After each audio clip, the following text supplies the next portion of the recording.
Hi, this is Roger. Thanks for dropping by. Happy New Year and all that stuff. Those of you that are awake, those of you that are up, those of you that haven't got a bad head, all those sort of people. I celebrated the New Year by falling asleep in the chair and then deciding it's 2 hours till midnight, I can't be bothered to stay up, I'm obviously tired, so I went to bed.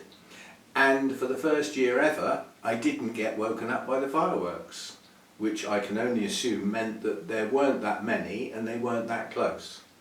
That's a bonus. Now that used to frighten the cats badly, but Mojo is almost deaf now. He hears very little, so he takes no notice of the fireworks now because they're just not there to him anymore. Elvis still hears them distantly, I think. His hearing's not as good as it used to be. So let's have a review of last year. Quite a big year. I'd recently moved house, big deal, and all the orchids came with me and the cats, although one of those did get left behind for a day. He escaped into the garden at the time I had to leave for that day, finished, sort of thing. So I had one in his carrier case and the other one not. So one came here with me for that night and then I went back and got the other one the next day. Nuisance. Would have been better if they came together.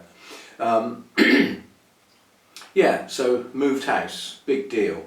I spent a lot of the first part of the year using up my free time sorting out Mum's estate after her passing, and that did take a lot of time. It took a lot of effort and a lot of stress related stuff, but that eventually all finished. I did get it done. I didn't have to pay for any legal help, so we maximised the amount from Mum's estate to the four of us, so that eventually got finished. We had a little celebration at the end of that. The whole bottle went quite quickly as well. Yeah, what else at the beginning of the year? In February I set up the bird feeders, the nuts and the seeds and all that sort of stuff, and that was triggered literally by seeing a nuthatch in the tree, and I know they will come for nuts and seeds on a feeder if there's one there, so I thought we'll get one in and see what turns up. And I've been very pleased, or I was very pleased last winter into spring with the variety of birds. Strangely enough, now they're not there. There's several species not turned up yet. And over Christmas Hannah said, well, when did you actually set them up? And I said, well, I set the feeders up in February. So she said, well, you've still got 5 or 6 weeks till that period of the year when they might turn up again. But yeah, there's several noticeable absentees at the moment, but it's still widely used. If I'm doing repotting and mounting and stuff just there like that, where I set the camera up, there's more people watching the birds on the feeder than watching what I'm doing, really. So anyway, that was new. I started taking a greater interest in my bonsai trees, and as such got a few new ones in. One of the trees I collected from the wild that I'd been watching as a potential bonsai for several years, took about 4 weeks to die, and then it was gone. Just didn't make it. That happens. So that was a shame because I started a playlist for it and everything. Still, these things happen. That's the thing. It's when you're dealing with living stuff, they can turn their toes up. So they had that. And obviously at the start of the year we were coming out of the pandemic, people were blinking and looking outside thinking, shall I venture out? Shall I start going to meetings again? All that sort of stuff, we led into the year. And the big orchid shows started firing up again, so we had Wisley at RHS Wisley, that's effectively the RHS London show, but they moved it out of London to Wisley, which is on the outskirts and my side of London, so a lot easier to get to. That was good to see that again, although it was very crowded and not very well catered for, emphasis on the word cater. 40 minutes to queue up to get a coffee. You need to get your act together for this year or you will lose your customers. They will just stop coming. So you need to get that sorted. That's on end of March, I think that show comes up. Malvern, the international show at Malvern, on the Three Counties ground, that came back on again. And for the first time it was in the large halls, instead of being in a marquee in the tent where you wear your wellies and splash around in the mud if it rains. Because a marquee doesn't keep the water out. The land is undulating very, very gently. So where you've got a marquee and there's a little high bit of ground nearby, the water just floods through the tent. Remember one year, all the straw they put down to stop people breaking their necks on the mud, the water was lifting it up and washing it under the tables. It did get bad there. And allegedly we're back in the halls again this year. That big show's in June. I should be off to that. I don't know what day or anything yet, far too early to worry about that sort of thing. I left an Orchid Society under a little bit of a cloud with an individual, but that's, well, it's gone. At the end of the day, you know, I'm no longer a member of that particular Orchid Society, so I put a bit more time and effort into the other one that I am still a member of. On the committee, became treasurer, and you know, went through my first year as treasurer up to the AGM, and I'm now in my second year as treasurer, bearing in mind it was a temporary position while they found somebody more permanent. You know, that'll be the day, don't hold your breath. So Orchid Society stuff's all sort of up and running. I've got a talk to do in April, dendrobiums through the seasons. I've been saving up clips of dendrobiums and putting them out on my external hard drive, because obviously video clips take a lot of space up. And at some point I'm going to have to get them all down and sort them out into little sets and sequences and things. But the fact that it's in April, I'm hoping that, you know, I'll have some new blooms on some of the ones I've still got. You know, there we go. And that leads me on to the environment.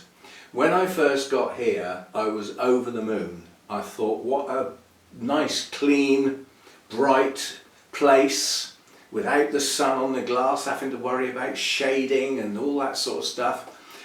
That faded.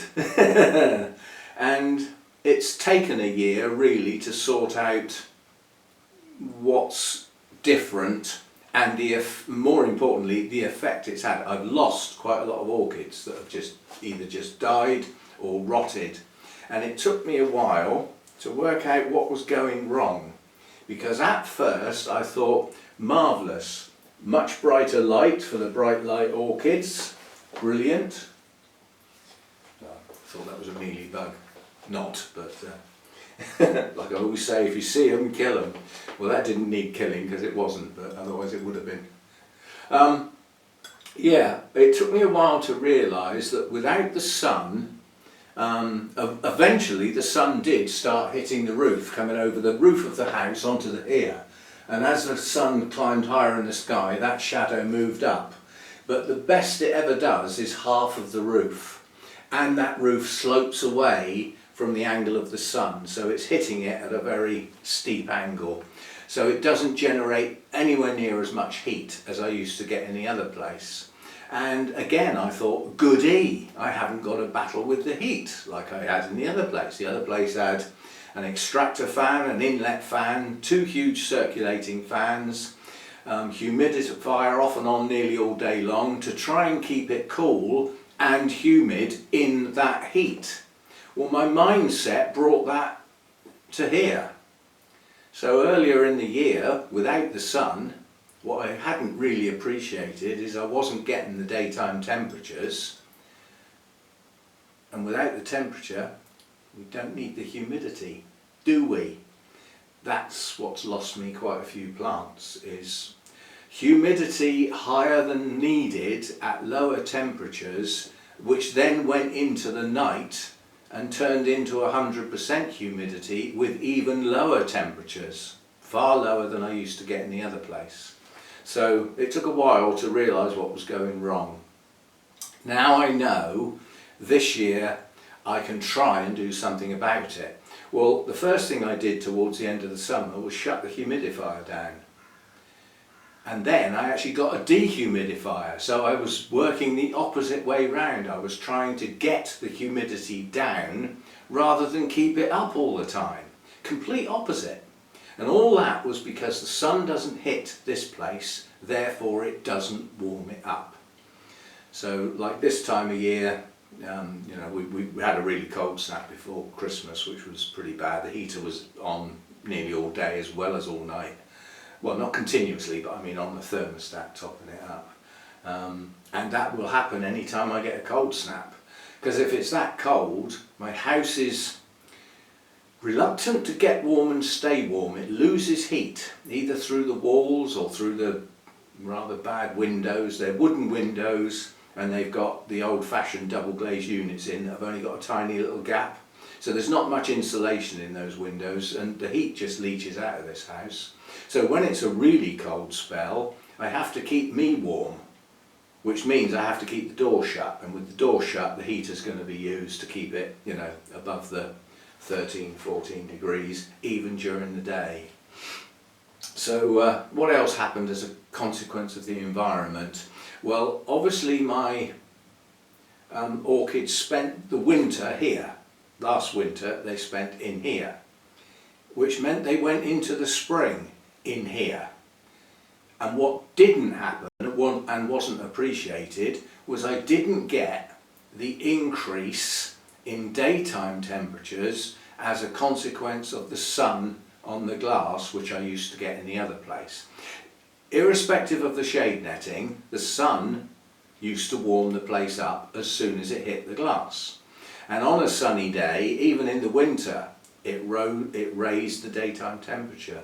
Without that, my plants didn't come into growth at the normal time. And some of them actually waited for that increase in daytime temperature for the sun. You know, that was May. So some of my dendrobiums didn't come into growth till May, June. Consequently, they haven't had a full growing season. And they've grown on into the winter to a degree, but not as good as they should have done had they had a whole season.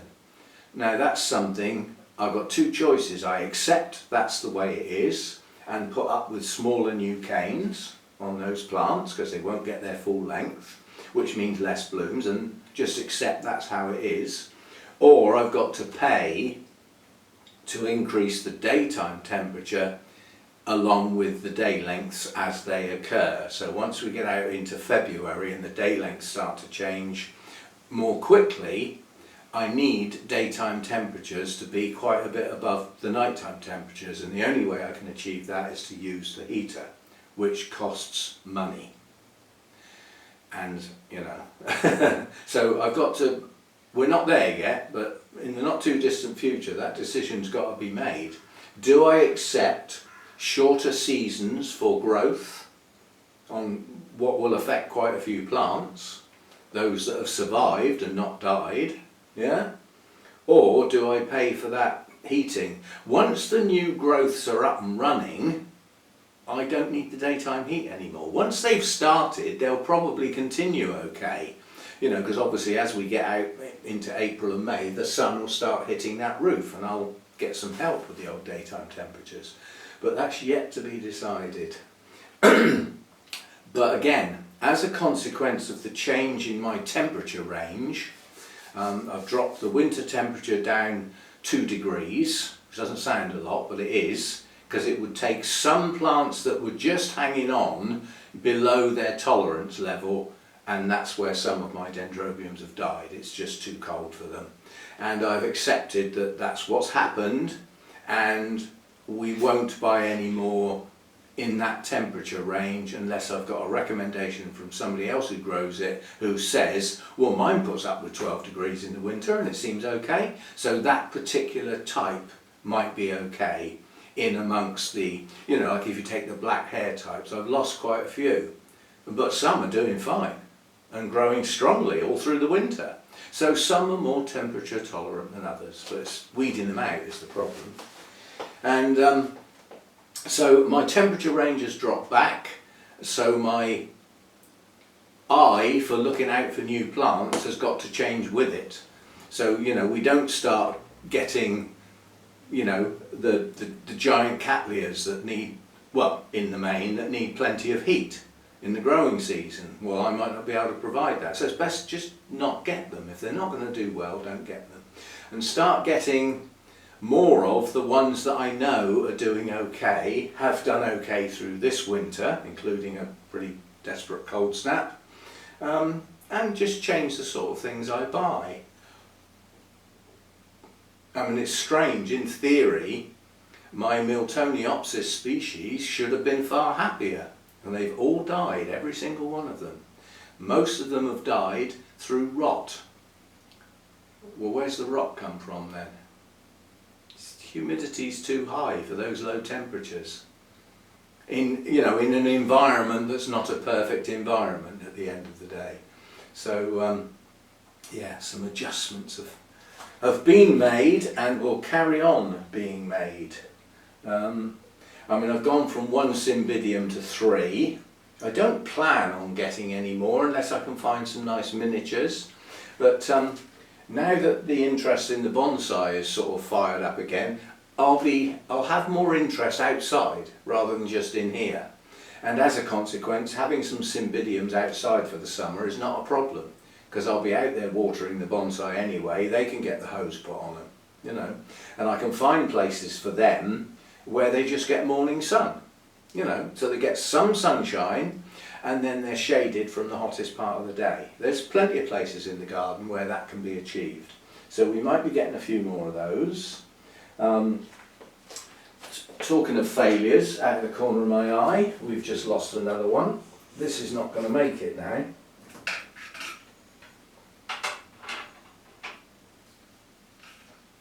Now this one has struggled since I got it, but this is what's happening to plants. That was a Rhinanthera. They're just rotting. Now okay, it's still got one leaf, but that one leaf don't make a plant, does it? It's not worth keeping. It's so far behind now. That's 3 or 4 years worth of plant to even get enough leaves to even think about blooming. So we'll let that go, I think. There's no point in keeping that. The other two are okay. This is what I'm getting at. It's a matter of thinning things out. The other 2 Rhinantheras are okay. Both are currently growing a new leaf, although one is dropping its 2 oldest leaves. But it's hanging in there. Quite a few of my Cattleyas are maturing new growths or pushing up new growths. So those Cattleyas are okay, but there is quite a large list of those that have gone. Now that was partly due to the root issue. You know, to survive adverse conditions that are not ideal, plants need to be in good health. Well, a weak plant under those conditions is just going to fail. You know, that's the problem we have with the orchids. Strong, healthy plants will put up with adverse conditions for a while to a degree, but a weak plant won't. It'll just keel over and lose it. This, out of the corner of your eye, my big Vanda, again, trying to keep my humidity much lower is now having an adverse effect on that because it's bare rooted. It used to get a lot of its humidity out of the air, well now it doesn't. Yeah, and I have given up the Vanda bucket. You know, that was a ridiculous amount of RO water for 3 or 4 plants. It just wasn't worth it. Now I'm paying for my water. So what I've decided to do with the two Vandas is I'm going to get some large glass vasal vases, probably from Sarah at Burnham's, because next time I go there obviously I would like to buy something and you know, put something back into the company, and that saves me thinking. It saves me possibly choosing a plant that I might not necessarily have chosen to show willing, because they are quite expensive.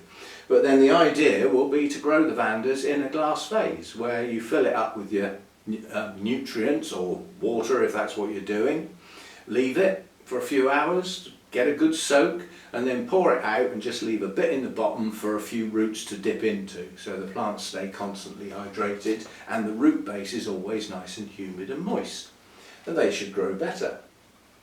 Now, I'm not going to get it out, but The other Vanda that had the bugs on it and got pitted really badly, the one that Hannah bought me, is not doing well. But it had a nice strong kiki coming out of the base of the plant. Well, a few days ago I came out into the grow room and thought, what's all that? That had collapsed. Every single leaf had dropped onto the floor overnight. So the kiki's now gone. Which the idea was to grow that on and eventually replace, the adult plant, because that looks a mess at the moment. So I don't even know if I can keep that now, keep it going. We shall see.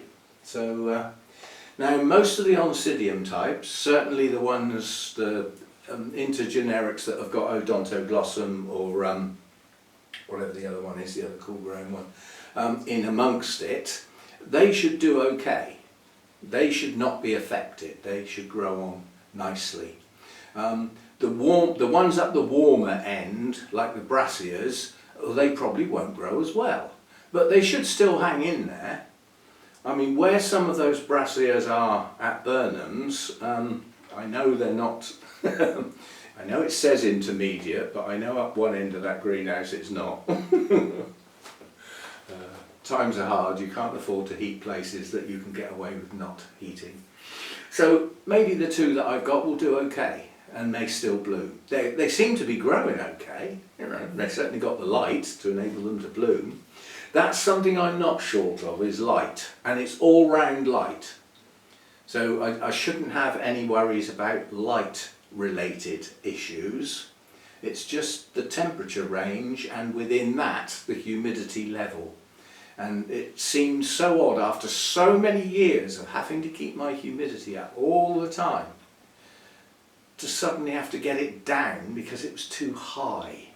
It just seemed really weird. And I didn't notice it for some time because it just seemed odd. Whereas now I'm comfortable with thinking, these are okay at these temperatures right down there at that humidity level. At the moment we're at about 18, 19 degrees. It's coming up because the door's open now, because I opened the door to come out here and I've left it open to get some heat out here for the rest of the daylight hours anyway. So we're up to 19 and we're around 70% humidity. And the only reason it's 70% is the dehumidifier's off and the door's open. It is dropping. The humidity is dropping as the temperature rises. So the relative humidity is staying roughly the same. But the air coming in from the lounge is obviously drier than the air that was out here. But I turned the dehumidifier off. A lot of the nights now I don't turn it on because there isn't enough humidity in here to warrant running it, if you see what I mean. So I don't bother. And the few nights that it's been on over the last couple of weeks, I thought I'll empty it, because obviously if it fills up it cuts out, auto shut off. And I took it out and there was about that much water in the bottom. Whereas when I was using it regular, when I first started using it, it was full every day. So every day it needed emptying, whereas it's been on. But it's not on anywhere near as much as it was at first. Once I got the humidity out of here, cleared it off all the streaming windows and everywhere was humid. Once I got it down, it's quite easy to keep it down now. So far so good. Plans for this year, we've got a lot of orchids to go. I think there's about 30 orchids to go. Now most of those are in smaller pots, so they don't clear out huge amounts of space, but indirectly they do. They reduce my workload right down. When I water my pots, there's a number of pots, and taking 30 away from the number that there are, we could do a quick calc. I know I've got about 160 plants. 1, 2, 3, 4, 5, 6, 7, 8, 9, 10, 11, 12, 13, 14, 15, 16, 17, 18, 19, and about 25, around 25 mounts. So if you take the 25 mounts off of the 160, that leaves us with 135, yeah, and then take 30 off of that.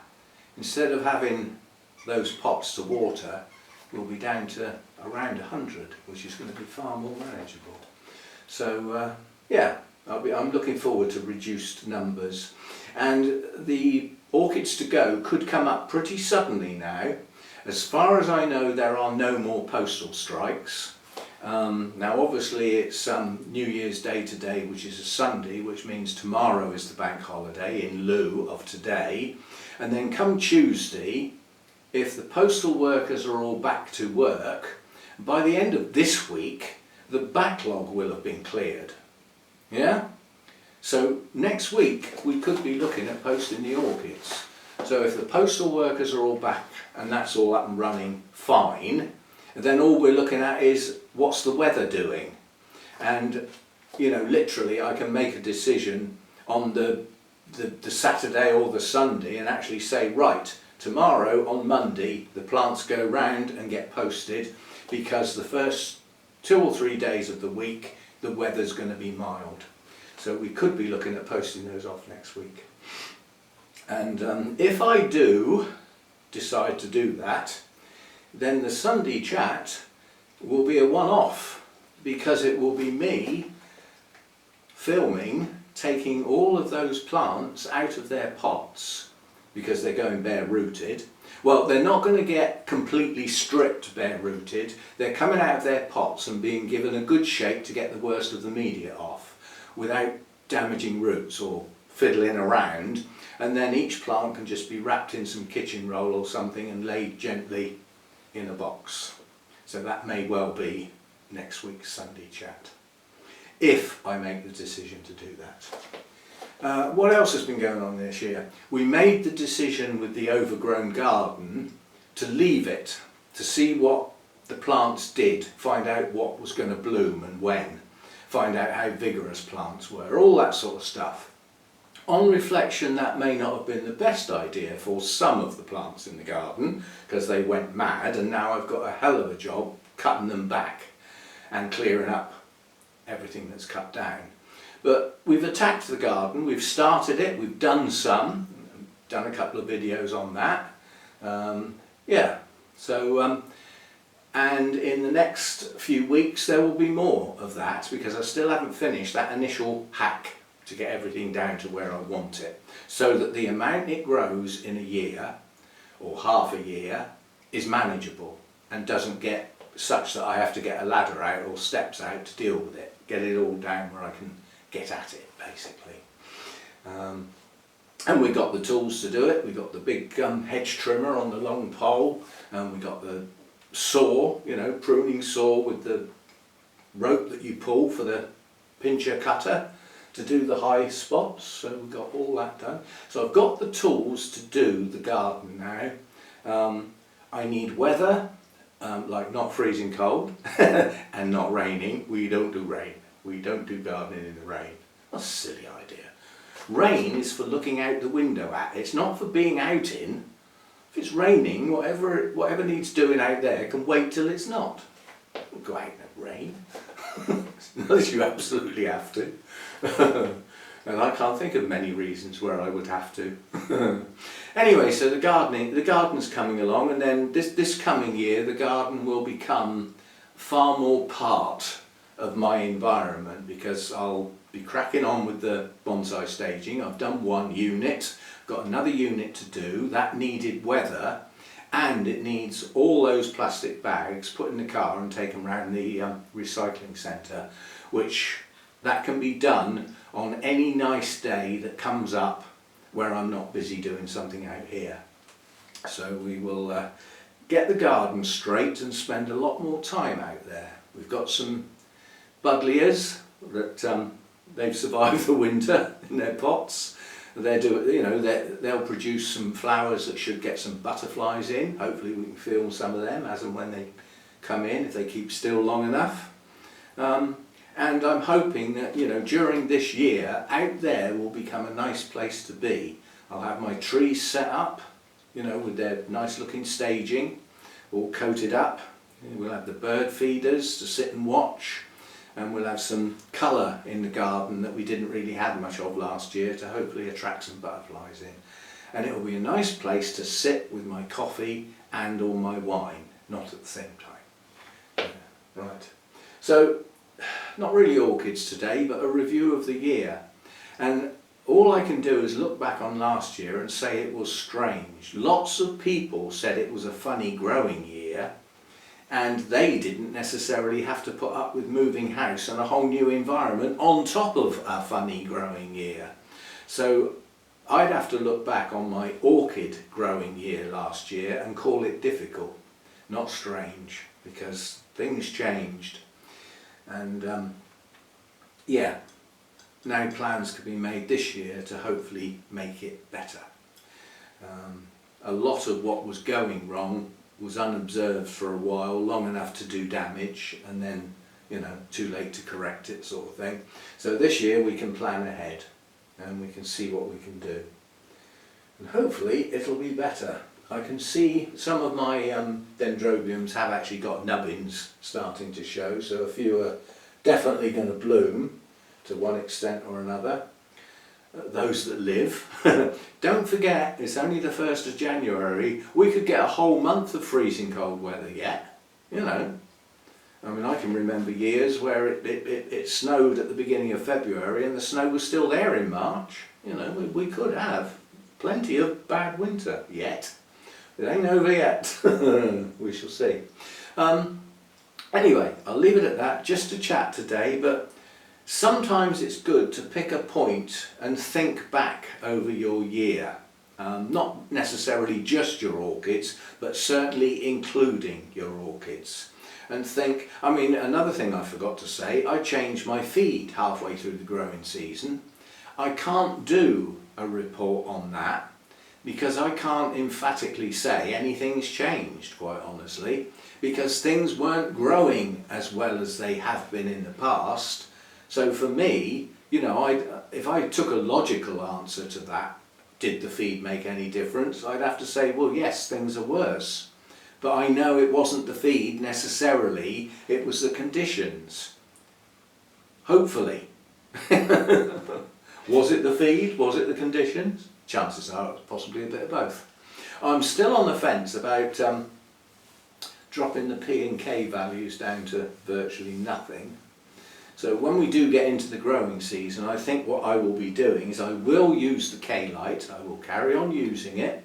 I understand the logic of why it should be okay, but in the back of my mind, I got 50 growing years under my belt of using more traditional values for fertilisers, and what I will probably do is every 3rd or 4th feed I will use half MSU and half K-light, so that every so often the plants get a kick of some P and some K, just in case they need it. If you think about how many people are using ordinary traditional fertilisers on their orchids, and they're not all dying, are they? All we are always trying to do is strive for better. I've always said, one of my lines, are your orchids okay? Yeah. Well, great, but could they do any better? And that's the idea of trying some new things now and again. Does it make a visible improvement? Is there a marked improvement? Or is it making so little difference I can't see the difference? In which case you look back at this. How much does it cost? And if you can't really see any difference, then you go for the cheaper one. That's how times are nowadays, you know. If you're only popping round the shops a couple of times a week, you don't need a Rolls Royce, do you? You need a Fiat 500 or something. Ugh, horrible little car. Sorry if you've got one, but that's not my thing. Anyway, so have a good new year. Recover from the old one and its trials and tribulations, and I tend to look on the positive side. I tend to see a problem and think, how can I fix it? And I enjoy when I fixed it. If it's impossible to fix, then I don't worry about it. You only worry about things you can change. There's no point worrying about stuff you can't change. I personally can't change what's going on in Eastern Europe at the moment. If I could, I would, but I can't. So all I can do is think of those people you know, and that's my contribution really. If I was 40 years younger, I might be actually out there making a contribution, but I'm not anymore.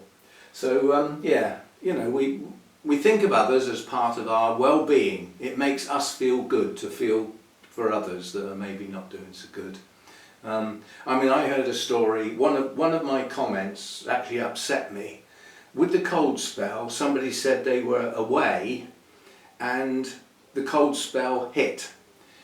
And allowances were made for some cold, but not that degree of cold. And they lost 2 of their cats. They froze to death. Now imagine coming home to that. You know, not good. So we do the best we can. And, you know, as I said, got one of these over your head and some of this on the table, you're doing okay. There's a lot, I haven't even got that. So, let's hope for a better year this year with a bit more peace around the world, a bit more thinking of others. And I will see you, probably not tomorrow, Sunday, Monday. I'll probably be back with another video on Tuesday. I'll probably take tomorrow out because I've got some other things to do that are outside the house. So I'll be out and about. Even though it's a bank holiday, as far as shops and stuff like that are concerned, they don't have bank holidays anymore because they do a lot of trade in a bank holiday because nobody's at work. So they go to work and earn more money on that, what should be a day off. So I've got some stuff to do. And I'll see you next time. Thanks for dropping by.